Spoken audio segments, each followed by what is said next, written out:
Ini keutamaan diam di dalam Islam. Diam, kata Syekh Nawawi, ibadah yang paling tinggi tingkatannya karena banyak kesalahan dan dosa yang timbul dari ucapan lisan. Tapi kalau tujuan diamnya itu hanya untuk mengasingkan diri dari pergaulan, ini tidak dianggap ibadah. Dalam Islam, ibadah dan akhlak mesti dijalan berbarengan.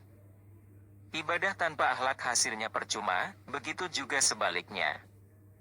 Setiap muslim mesti menjalankan kedua hal ini.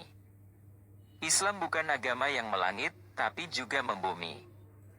Ibadah bertujuan untuk menjaga hubungan dengan Allah Subhanahu wa Ta'ala, dan akhlak bertujuan untuk menjaga hubungan baik dengan manusia dan alam semesta. Sebab itu, sangat banyak dalil di dalam Islam yang menekankan pentingnya akhlak. Apalagi tujuan diutusnya Nabi Muhammad itu sendiri untuk memperbaiki akhlak manusia. Di antara akhlak yang diajarkan di dalam Islam ialah menjaga lisan. Tidak selamanya banyak bicara itu baik. Dalam banyak hal, diam lebih baik daripada banyak bicara.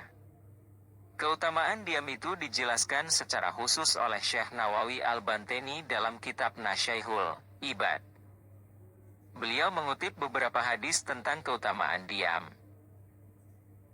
Diam itu ibadah yang paling tinggi. H.R. Al-Dailami. Diam adalah perhiasan orang alim, dan penutup bagi orang bodoh. H.R. Abu Al-Syaih. Diam itu akhlak yang paling utama. H.R. Al-Dailami. Dalam hadis yang lain, Rasulullah bersabda, artinya, sholat adalah tiang agama, namun diam lebih utama. Sedekah dapat memadamkan murka Tuhan, namun diam lebih utama. Puasa adalah perisai dari siksa neraka, namun diam lebih utama. Jihad adalah puncaknya keutamaan agama, namun diam lebih utama. Yang dimaksud dengan diam di sini adalah menghindari pembicaraan yang tidak bermanfaat, baik untuk kehidupan di dunia ataupun akhirat, dan tidak membalas kata-kata orang yang mencari permusuhan dengan kita. Diam, kata Syekh Nawawi, ibadah yang paling tinggi tingkatannya karena banyak kesalahan dan dosa yang timbul dari ucapan lisan.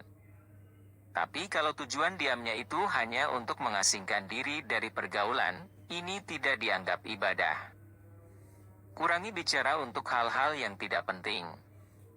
Dalam konteks sekarang, tidak hanya bicara yang dikurangi, komentar di media sosial untuk hal-hal yang tidak penting, atau share sesuatu yang tidak penting, juga perlu dikurangi, supaya kita dijauhkan dari hal-hal yang tidak bermanfaat. Penting kiranya kita renungi kata penyair yang dikutip Syekh Nawawi dalam kitabnya. Wahai orang yang banyak bicara, kurangilah sedikit.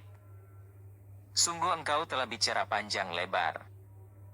Sungguh engkau telah andil dalam keburukan. Sekarang diamlah jika engkau ingin kebaikan.